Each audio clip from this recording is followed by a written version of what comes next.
오늘 하나님 아버지 말씀은요, 시편 8편입니다. 시편 8장. 시편 8장 저하고 9절까지 있는데 같이 한 목소리로 합독하도록 하겠습니다. 여호와 우리 주여, 주의 이름이 온 땅에 어찌 그리 아름다운지요. 주의 영광을 하늘 위에 두셨나이다. 주의 대적을 인하여 어린아이와 젖먹이의 입으로 말미암아 권능을 세우시며 이는 원수와 보수자로 잠잠케 하려 하심이니이다. 주의 손가락으로 만드신 주의 하늘과 주의 베풀어 두신 달과 별들을 내가 보오니 사람이 무엇이관대 주께서 저를 생각하시며 인자가 무엇이관대 주께서 저를 권고하시나이까. 저를 천사보다 조금 못하게 하시고 영화와 종기로 관을 씌우셨나이다. 주의 손으로 만드신 것을 다스리게 하시고 만물을 그 발 아래 두셨으니 곧 모든 우양과 들짐승이며 공중의 새와 바다의 어족과 회로에 다니는 것이니이다. 여호와 우리 주여, 주의 이름이 온 땅에 어찌 그리 아름다운지요. 아멘.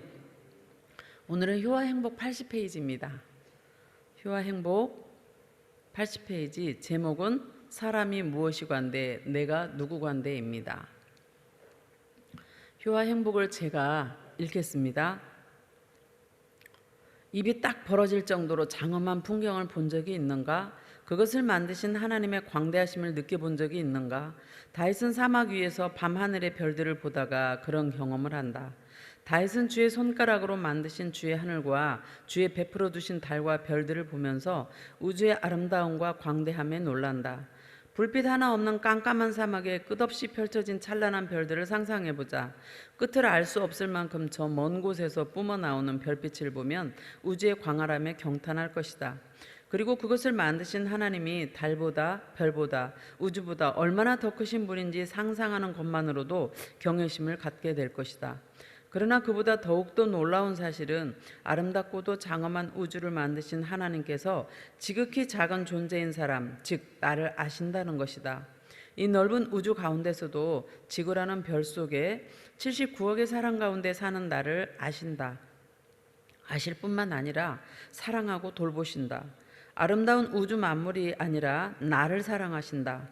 우주 만물 어느 곳에나 거하실 수 있는 하나님께서 내 안에 거하시며 나를 사랑하신다.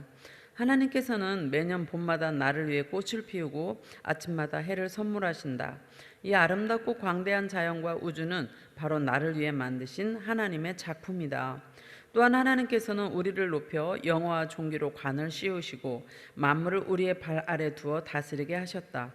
우리는 우양보다 아름답지 않다. 들짐승보다 강하지 않다. 새처럼 날 수도 없다. 물고기처럼 깊이 잠수할 수도 없다. 우리는 너무나 약한 존재이다. 그런데 하나님은 이 모든 것을 우리에게 맡기셨다. 그 은혜에 감사하며 우리도 다윗처럼 아름다운 주의 이름을 높이고 전하자. 아멘. 네, 오늘 시편 8장을 읽으면서 이전에 즐겨 들었던 테너 박종호님의 찬양이 생각났어요. 많이 들어보셨을 거예요. 여호와 우리 주여, 그 찬양 아시죠? 그 찬양이 바로 이 시편 8장을 바탕으로 이제 만들어진 노래입니다. 그래서 그 가사가 어떻게 되냐면요, 여호와 우리 주여, 주의 이름이 온 땅에 어찌 그리 아름다운지요. 주의 손가락으로 만드신 주의 하늘과 주의 베풀어 두신 달과 별 내가 보오니 사람이 무엇이관대 주께서 저를 생각하시며 인자가 무엇이관대 저를 권고하시나이까. 여호와 우리 주여, 주의 이름이 온 땅에 어찌 그리 아름다운지요. 어찌 그리 아름다운지요. 이렇게 이제 가사가 전개됩니다. 이 찬양을 들으면서요, 시편 8장을 지은 다윗이 하나님을 향해서 찬양하는 듯 이제 그런 느낌이 왔어요. 하나님을 향해서 다윗이 시를 지어서 하나님을 찬양하는 그 다윗의 맑은 영성이 이제 저에게 전달되어 오던 그런 순간이었습니다. 시편 8장은요, 내용으로 나눠 볼 때 두 부분으로 나눌 수 있습니다.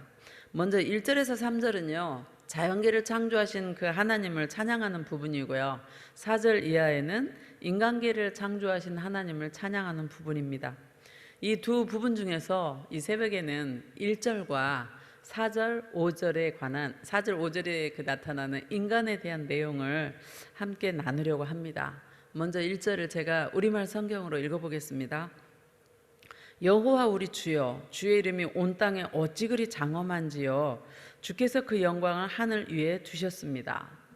다윗이 이제 사방에 있는 아름다운 자연을 보고 이 자연을 창조하신 하나님을 생각하고 있습니다.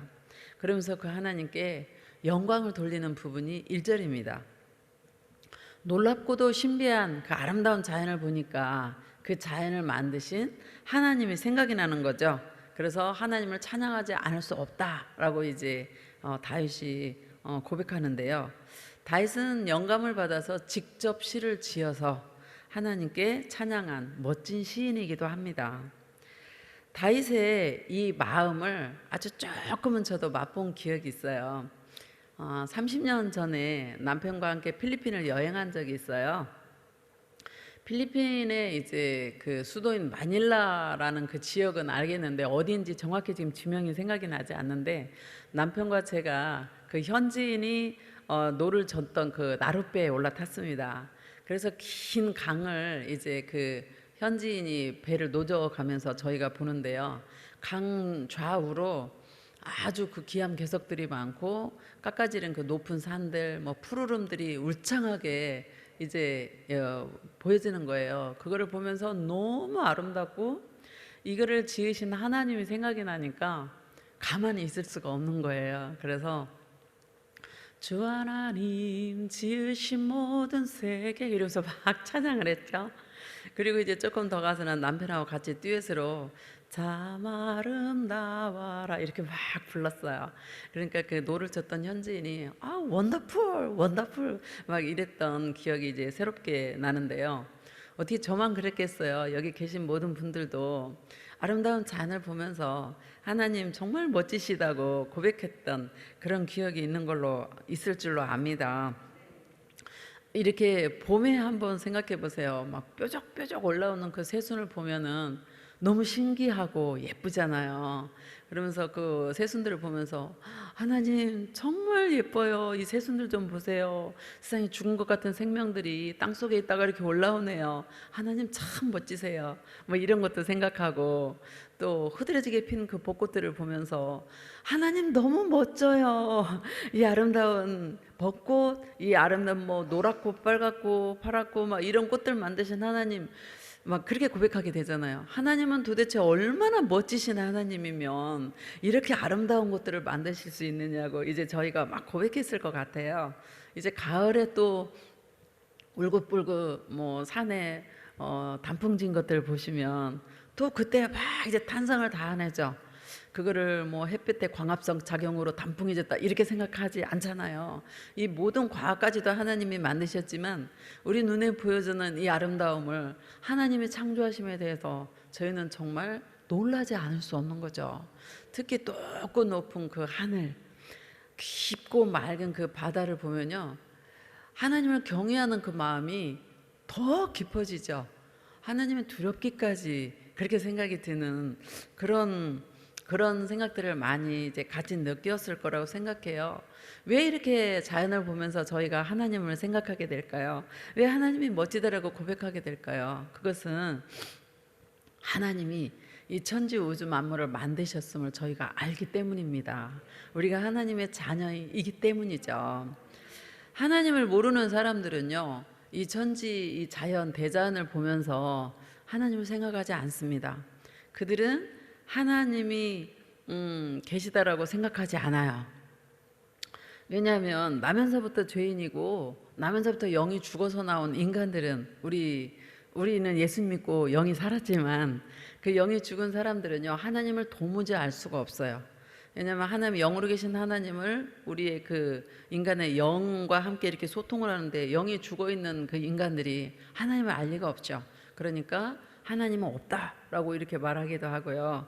자연을 보면서 하나님을 느낄 만한 그 안목이 전혀 없는 겁니다. 하지만 하나님의 자녀들인 우리들은요, 특별 계시로 주신 하나님의 선물, 하나님의 말씀, 성경이 우리에게 있기 때문에 그 성경을 통해서 하나님이 이 천지 만물을 창조하셨다라는 것을 우리는 이미 알고 설교를 통해서 들었고 또 깨달은 거죠. 그래서 모든 만물을 지으신 하나님께 감사하다고, 하나님 정말 멋지시다고 이렇게 고백을 하는 겁니다. 그래서 오늘 9절은요 1절을 다시 한번 반복을 하면서 강조를 해요. 하나님의 이름이 온 땅에 어찌 그리 아름답냐고 이제 이렇게 다시 한번 강조를 하고 있는 거죠. 1절을 저희가 이제 살펴보았는데 4절과 5절을 제가 이제 나눠 보려고 합니다. 4절에는요 다윗이 이 시를 다윗이 지금 기록했는데 다윗이 우리 인간의 정체성을 묻고 있는 부분으로 느껴져요. 4절과 5절을 제가 우리말 성경으로 읽겠습니다. 사람이 무엇이기에 주께서 이렇게 마음을 쓰시며 사람이 과연 무엇이기에 이토록 돌봐주십니까? 주께서 사람을 하늘에 있는 존재보다 조금 못하게 만드시고 영광과 존귀함의 관을 씌우셨습니다. 아멘입니다. 다윗은 4절에 사람이 무엇이관데 하나님이 사람에게 이렇게 마음을 써주시고 과연 사람이 무엇인데 이렇게 하나님이 우리를 돌봐주시느냐고 이렇게 4절에 물어요. 이 4절을 읽으면서 하나님이 사람에게 이렇게 마음을 써주시는 우리 인간은 과연 어떤 존재일까? 다윗이 우리한테 묻고 있는 것 같이 느껴지지 않아요? 우리가 뭔데, 사람이 뭔데 하나님은 우리를 이렇게 생각해주고 돌봐주시냐고 우리의 정체성에 대해서 묻고 있는 걸로 이렇게 강하게 느껴지는 그런 거를 느꼈어요. 신학적인 질문인 거죠. 그렇게 물은 다윗은 5절에 우리는 하나님이 만드셨다라고 하나님의 피조물임을 이제 말하고 있어요. 그렇습니다. 우리 가지고 있는 하나님의 말씀 창세기 1장에서 3장을 보면요 하나님이 인간을 만드시기 전에 우리가 살기에 적합한 우주 천지 만물을 다 만드시죠. 그리고 6일째에 이 자연을 돌보고 이제 다스리다 하는 거는 우리가 막 그들을 명령하고 파헤치는 것이 아니라요 돌보고 가꿔주고 그런 의미예요. 그 자연을 우리가 가꾸고 돌봐줄 그런 자연을 다 만드시고 6일째 인간을 만드십니다. 그 인간을 만드시고 우리 인간에게 자유의지까지 다 허락해 주신 하나님은요 인간이 하나님께 지음받은 피조물임을 잊지 않고 하나님 말씀에 순종하고 살 때 너희는 행복한 존재야 라는 거를 이제 상기시켜 주시기 위해서 사람에게 뭘 만들어 주시냐면 선과 악을 알게 하는 나무의 열매, 그 열매가 달린 나무를 동산 중앙에 만드십니다. 그리고 사람에게 명령하시죠. 다른 건 다 먹어도 좋은데 이 선과 악을 알게 하는 나무 열매는 따먹으면 안 돼. 그러니까 하나님의 법을 세우시는 거예요. 따먹지 마 라고 하나님의 법을 세우시는 거죠. 그 따먹으면 너는 정령 죽어 이렇게 말씀을 하셨습니다. 그런데 이제 인간이 영혼과 육체로 지음을 받았잖아요. 인간의 영과 영으로 계신 하나님이 교통하고 소통하고 에덴 동산에서 정말 행복하게 지내는 그거를 보고 배가 아프기 시작한 사탄이 뱀의 형체를 입고 그것도 여자에게 가가지고 유혹하잖아요. 하나님이 정말 먹지 말라고 했어? 그래. 그러니까 사단이 꼬드기는 거예요. 말을 바꿔가지고 하나님이 이 모든 걸 먹지 말라고 하셨니? 근데 그렇지 않잖아요. 다른 건 다 먹어도 동산 중앙에 있는 선과 악을 알게 한 나무 열매만 먹지 말라 이랬는데 사단은 말을 뒤집어요. 이 모든 거 먹지 말라 했어? 그 말의 저변에는 하나님 참 불공평하지 않니? 왜 만들어 놓고 못 먹게 해? 라는 생각이 들어가게 하려고 모든 나무 열매 먹지 말라고 했니? 라고 말하죠. 하와가 대답하니까 뭐라고 그런 줄 아세요? 아니야, 먹어도 돼.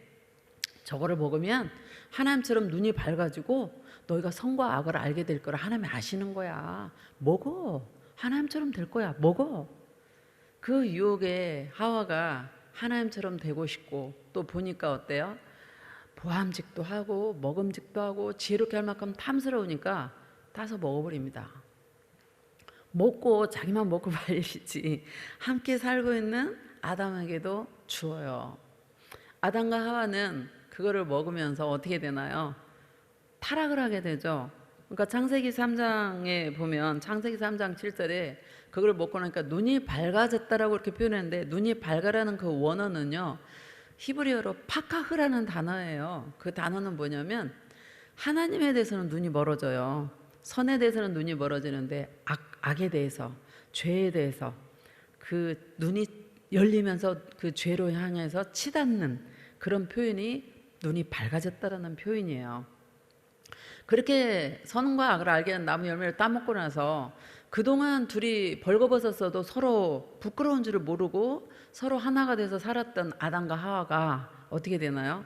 부끄럽고 수치심이 들어와요. 그러니까 무화과 나무 그 이파리를 갖다가 치마를 만들어서 이렇게 하체를 두르고 하나님을 향해서 숨죠.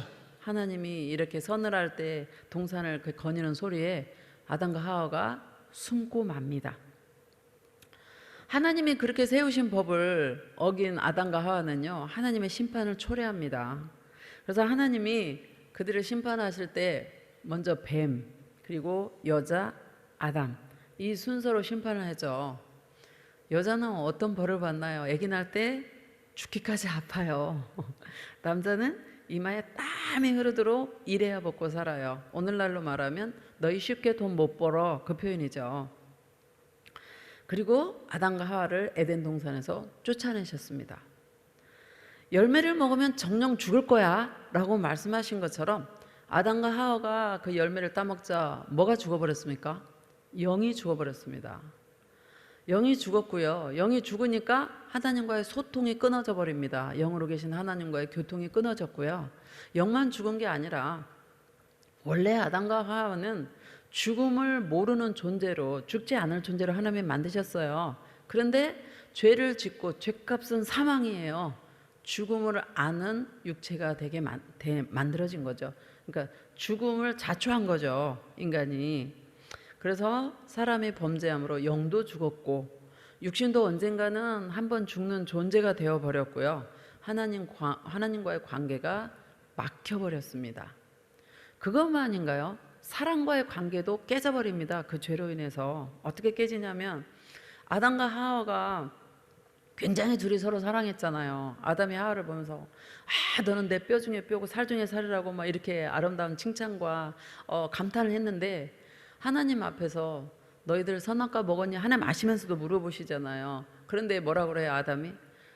하나님이 만들어서 주신 저 여자 하와가 나한테 먹으라 해서 먹었어요. 핑계를 대는 거예요. 아담의 이 말은요, 교묘하게 뭐라냐면 하나님 나 혼자 잘 살 텐데 뭐하러 저 여자를 만들어가지고 나한테 주셔서 저 여자가 건네준 거 먹은 것 뿐이에요. 이렇게 책임 회피를 하는 거죠. 책임 전가를 하는 거죠. 그 책임 전가는 지금도 사람들끼리 서로 너 때문이야, 너 때문이야 라는 그런 핑계를 지금도 저희들 대고 있지 않습니까? 부부싸움 할 때도 당신 때문이라고, 네가 잘못했다고 이렇게 되는 거죠. 하나님과의 관계 깨졌죠. 인간과의 관계 깨졌죠. 자연과의 관계도 깨집니다. 원래 자연을 돌보고 가꾸고 다스리라고 사람을 세워놨는데 자연과의 관계가 깨지니까, 사람의 죄로 인해서 사실은 자연이 죄가 없어요. 근데 자연과의 관계가 깨지니까 어떻게 하나요? 사람 막 자연을 파헤치고 자기 인간의 이기적인 그 욕구를 위해서 자연을 막 파헤치니까 자연도 인간에게 마치 복수라도 하듯이 홍수를 내죠. 쓰나미 같은 재앙이 막 옵니다. 원래 그 동물들이요, 사람에게 순종하도록 만들어졌지만 동물들이 어떻게 하나요? 호랑이 사자들 보면 사람을 잡아 먹어버리려고 합니다. 그러니까 인간의 죄로 인해서 모든 질서가 깨져버렸죠. 이 질서가 언제 회복될까요? 예수 그리스도 다시 오시는 날 다 회복됩니다. 아멘입니까? 아멘입니다. 자연과의 관계도 깨지고 인간과의 관계 깨지고 하나님과 관계 깨지고 인간이 자기와의 관계도 깨지니까 어때요? 막 자살하는 일이 생겨나는 거죠. 이렇게 우리가 살면서 그것뿐만이 아니죠. 살면서 병도 많이 오죠. 고통스럽죠. 저주스러운 삶을 막 살아가요. 이 세상 가운데서. 이 모든 것이 죄로 인한, 아담과 하와의 그 죄로 인한 파생되는 삶을 지금 우리가 살아가고 있는 겁니다. 이런 생각을 하다 보면 어떤 분은 그래요. 우리의 조상 아담과 하와가 잘못해가지고 말이야, 우리는 이렇게 죄값을 치르면서 이 고통스러운 세상을 살아가고 억울하지 않아? 그러면 저는 이렇게 말합니다. 만일에 당신을 아담과 하와처럼 첫 조상으로 세워서 에덴 동산에 놓았다면 뱀이 와서 유혹했을 때 어떻게 하실 것 같아요? 라고 묻습니다. 연약합니다, 인간은요. 글쎄, 나는 뱀의 유혹을 무찌를 수 있어! 라고 말할 수 있는 분이 과연 있을까요? 이렇게 죄인인 우리들을, 죄의 문제를 해결해주고 우리의 이치를 회복해 주실 분은 오직 하나님 한 분뿐이십니다. 사람은 사람의 힘으로 절대 자신을 구원할 수가 없어요. 근데 하나님의 그 놀라운 속성 중에 대표적으로 두 가지가 공의와 사랑의 하나님이시죠. 죄 지은 우리 인간을 구원해 주셔야 사랑의 하나님 맞습니다. 그런데 한편으로 공의의 하나님은요, 너희 죄를 졌으면 죄값을 치러야지. 그게 공의의 하나님이죠. 그러니까 사랑과 공의의 하나님이 우리를 용서하고 싶지만 공의의 하나님은 우리의 죄를 벌을 해하셔야 되는 거예요. 이 모순되는 두 가지 속성의 갈등을 해결하신 분이 누구예요? 예수 그리스도이십니다. 예수 그리스도는 이 세상에 오셔서 인간의 모든 죄짐을 지시고 우리를 대표해서 하나님 앞에서 십자가의 죄값을 모두 담당하시고 죽으셨습니다. 그리고 3일째 부활하셨습니다. 예수 그리스도가 갑자기 와버리시면 사람이 모르잖아요. 그러니까 예수님을 보내기 700년 전에 하나님은 이사야 7장에 뭐라고 예언하셨냐면 14절에 보라, 처녀가 잉태하여 아들을 낳으리니 그 이름을 임마누엘이라 하리라, 이렇게 예언을 하세요. 그리고 700년 후에 예수 그리스도를 이 땅에 보내셨고, 예수님은 성경에 구약과 신약에 예언된 대로, 구약에 예언된 대로 예수님이 이 땅에 오셔서 죽으시고 부활하신 것이죠. 이 십자가에 죽고 부활하신 이 내용이 바로 복음입니다. 이 복음을 우리가 들을 때 성령 하나님께서 우리에게 깨달음과 믿음을 선물로 주셔서 우리는 하나님을 아빠, 아버지라고 부를 수 있는 특권을 얻게 된 거죠. 뿐만 아니라 하나님의 자녀의 그 영광스러운 위치를 회복했고, 성령 하나님이 우리를 도와주시려고 우리에게 와 계신다라는 이 놀라운 사실을 우리는 지금 안고 있는 사람입니다. 그래서 우리가 예수를 믿음으로 우리는 하나님의 자녀가 되었고, 언제든지 기도할 수 있는 예수 이름의 특권을 가졌으며, 예수 그리스도가 심판의 권세를 가지고 당장 오늘 오신다 할지라도 마라나타 주 예수 어서 오시옵소서라고 맞이할 수 있는 예수 그리스도의 신부된 몸이 바로 우리의 정체성입니다. 그래서 사람이 무엇이관데 다윗이 오늘 4절에 묻잖아요. 우리는 하나님의 자녀입니다. 우리는 예수 그리스도의 신부입니다. 영원토록 영원한 하나님 나라에서 새하늘과 새 땅에서 살아갈 귀한 존재인 우리입니다. 그래서 하나님은 예수의 피값으로 맞바꾸신 그런 우리를 향해서 뭐라고 말씀하냐면요, 이사야 49장 15절에 이렇게 말해요. 여인이 어찌 그 젖먹는 자식을 잊겠으며 자기 태에서 난 아들을 긍휼히 여기지 않겠느냐? 그들은 혹시 잊을지라도 나는 너를 잊지 아니할 것이다. 아멘입니다. 하나님이 우리를 향해서 눈동자처럼 우리를 보고 계시고 우리를 도와주시고 우리와 함께 하시고 우리를 사랑하신다는 이 사실을 생각할 때 어떤 마음이 드십니까? 우리가 어떤 상황에 있을지라도 우리의 아버지 하나님이 나를 사랑하신다는 이 사실 하나만으로도 우리는 가슴이 벅찹니다. 하나님을 경외하는 우리가 되기를 원합니다. 하나님의 자녀로서 오늘 또 하나님이 주신 말씀을 가까이 하고 하나님을 더 깊이 사랑하고 하나님을 경외하는 우리가 되기를 축복합니다. 우리는 은혜 없으면 이 팍팍한 세상을 살아가기 힘들어요. 정말 하나님을 갈망하고 하나님을 사랑하고 은혜 받기를 소원하면서, 그리고 늘 깨어 기도하며 마음껏 하나님을 찬양하는 이 하루가 되기를 예수님의 이름으로 축복합니다. 기도하겠습니다. 하나님 아버지, 감사해요.